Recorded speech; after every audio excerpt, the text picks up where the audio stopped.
नमस्कार, मी Gayatri. Lilac in her hair जिचा नाव बदलून आता द स्पाइस अल्केमी झाला आहे, त्या चॅनलच्या मागचं क्रिएटर, एडिटर जेही बोलू शकतात ती मी मागील 1 वर्षापासून यूट्यूब करते आहे. यावर्षी मार्चमध्ये मला 1 वर्ष झाला. अँड लास्ट इयर माझी एक सिरीज आलेली, दिवाळी ब्लॉग्स. तसंच यावर्षी माझा प्लॅन आहे की यावर्षीचा गणपतीचा सण, गणपतीचं आगमन मी ते पूर्ण 10 दिवस त्या सगळ्यांना एका छोट्याशा सिरीजमध्ये कन्वर्ट करायचं. हा त्याचा पहिला व्हिडिओ आणि ह्या व्हिडिओत सगळं काही तुम्हाला कळेल. आज तारीख आहे 16. आज तारीख आहे 16 ऑगस्ट 2025 आणि बाप्पा येणार आहेत 27 तारखेला. एक दिवस आजचा मानून घ्या आणि एक दिवस हरतालिकेचा, म्हणजे हरतालिका तीज ज्या दिवशी येणार आहे त्या दिवशीचा एक दिवस आपण मायनस करून घेऊ, कारण की त्या दिवशी पण घरी पूजा असते, माझा उपास असतो, आईचा उपास असतो. 9 दिवस आहेत हातात. आता ह्या 9 दिवसात पूर्ण आरास करायची, बाप्पांना घरी आणायचं, सगळी तयारी करायची. टास्क आहे, मला माहिती आहे मी खूप लेट स्टार्ट करते आहे, बट आता करावं लागेल. मी खूप एक्सायटेड आहे यावर्षीच्या गणपतीसाठी. So let's see where it takes us. Thank you so much. Please like, share, comment as much as you can please. मला खूप मोटिवेशन येतं ह्यानं. आणि सबस्क्राईब इफ यू हॅवंट. बघूया यावर्षी आपण काय करणार आहोत ते. ओके, सो मला इथे एक डिस्क्लेमर द्यावासा वाटतो आहे की थंबनेलमध्ये बघून तुम्हाला असं नाही वाटावं की मी तुमच्याशी खोटं बोलत आहे किंवा मी तुम्हाला रेज बेट करते किंवा मी उगाचच तुम्हाला फॉल्स थंबनेल दाखवून एंगेज करण्याचा प्रयत्न करते आहे. मला यावेळेस बिलकुल आयडिया नव्हता, या क्षणी माझ्या डोक्यात थोडीही कल्पना नव्हती की माझं जे आरास आहे, जे डेकोरेशन मी करण्याच्या मागे आहे, ते पुढे जाऊन फेल होणार होतं. जसं तुम्ही आता इथे बघू शकतात की माझा मखरचा स्टँड रेडी होतो आहे. लाईट वेट PVC पाईपनं, durable, sturdy, everything was going well. मी जसं विचार केलं होतं तसंच चालू होता. आणि हा आमचा डे 1 होता. ह्या मखरच्या स्टँडला उभं राहायला पूर्ण 1 दिवस लागला, but by the end of the second day it was done. Okay, so इथे येऊन सुरू होते माझी खरी मेहनत. मी सगळे मेजरमेंट्स घ्यायला स्टार्ट केले डेकोरेशनच्या हिशोबाने आणि मी यूज केला कार्डबोर्ड, जी होती माझी सगळ्यात मोठी चूक. मी अशी का म्हणते हे तुम्हाला लवकरच कळेल, पण एक हिंट देते की कार्डबोर्ड मॉन्सूनच्या सीझनमध्ये खूप सॉगी होऊन जातो. आता इथे देवर 2 मॅसिव्ह पीसेस ऑफ कार्डबोर्ड, ज्यांना मी ह्या खिडकीच्या ग्रिल्सला झिप टाईज आणि स्टर्डी मटेरियलनं बांधून घेऊन घेतलं. आता हा डे 3. या दिवशी आम्हाला बाप्पांना घ्यायला जायचं होतं, म्हणून सकाळपासून उठून मी सगळ्यात अगोदर डेकोरेशन करायला घेतलं.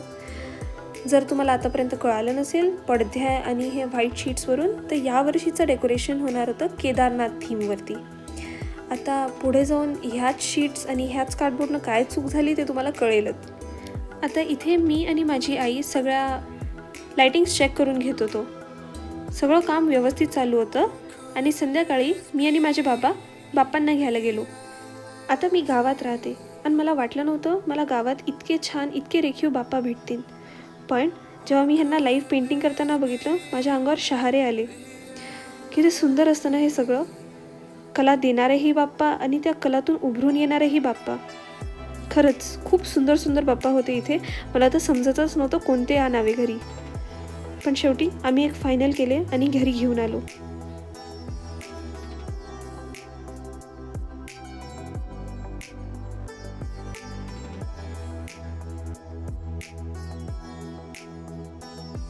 आता घरी येऊन मला खूप स्ट्रेस आलेला. मला काहीही करून हे आजच्या आज कंप्लीट करायचं होतं. लिटरली 2 दिवस बाकी होते. लाईटिंग लागली होती, माझे इवन माउंटेन रेंजेस झाले होते आणि इथे येऊन मी चुकली. मला लक्षातच आलं नाही की कार्डबोर्ड इव्हेंच्युअली सॉगी झाला होता आणि हेवी झाला, तर तो खाली निसटायला लागला. पूर्ण शीट खाली आली आणि हळूहळू पूर्ण कार्डबोर्डसुद्धा. खूप रडली मी, खोटं नाही सांगत. पण काय करावं, दुसऱ्या दिवशी परत हिंमत केली आणि बाबांना थर्माकोल आणायला सांगितला. आय नो बायोडिग्रेडेबल ऑप्शन नव्हता, बट आता काही ना काही तर करावं लागलं म्हणून घरी आणला.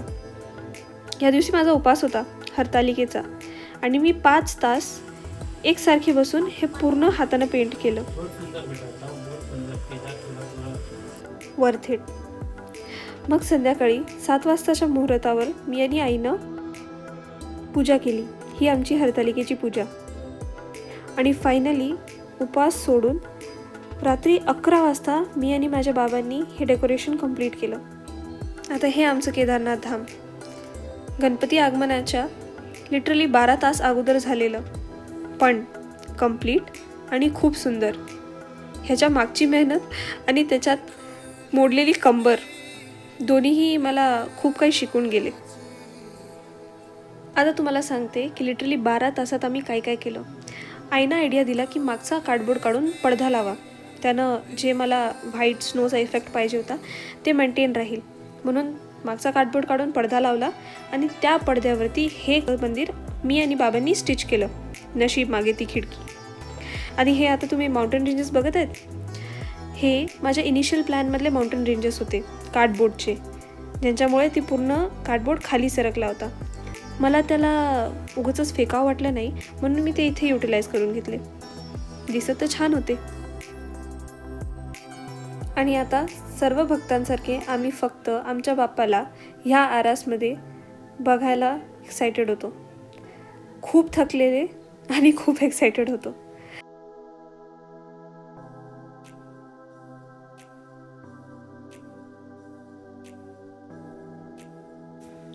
आता फायनली वर्षाच्या सगळ्यात आवडता सणाचा पहिला दिवस म्हणजेच गणेश चतुर्थी.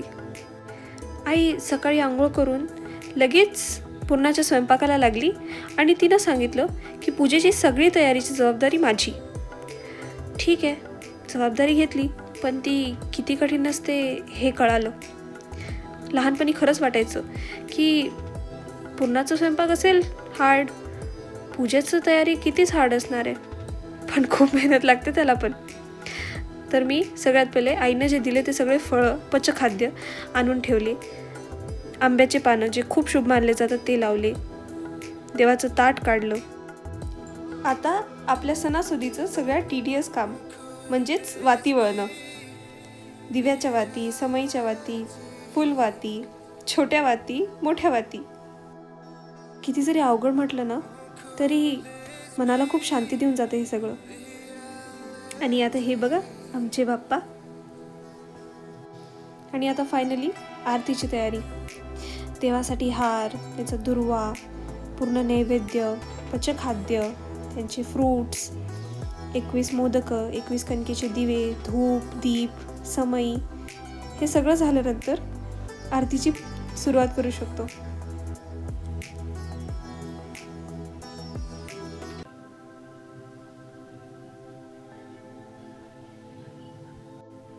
तुम्ही इथे धूप, दीप, पंचारती, 21 मोदक, 21 कणकेचे दिवे, 5 प्रकारचे फळं, कलश, नैवेद्य आणि पचखाद्य बघू शकतात. नैवेद्याला पुरणाची पोळी, साधी पोळी, मोदक, साधा भात, भजी, कुरड्या, पापड्या, आमटी, कढी आणि दूध असते. आणि हां, आमच्या घरी उकडीचे नाही तळणीचे मोदक करतात, तेही गूळ आणि खसखशीचे. माझी नानी करायची, आजी करायची, माझी आई पण करते आणि मला पण ते सगळ्यात जास्त आवडतात. ही झाली आमची बाप्पांची स्थापना. घरात मनात वेगळीच प्रसन्नता, वेगळं सुख. सो ॲज प्रॉमिस्ड ही एक सिरीज असणार आहे, म्हणून ह्याच्या नेक्स्ट पार्टमध्ये आपण बाप्पांचे पूर्ण 10 दिवस सोबत बघणार आहोत. So make sure you follow along and stay tune for part 2.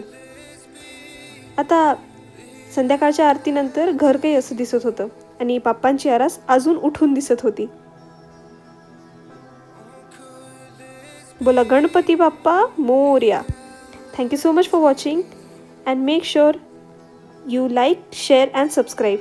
I promise to stay consistent and so stay tuned for vlog 2.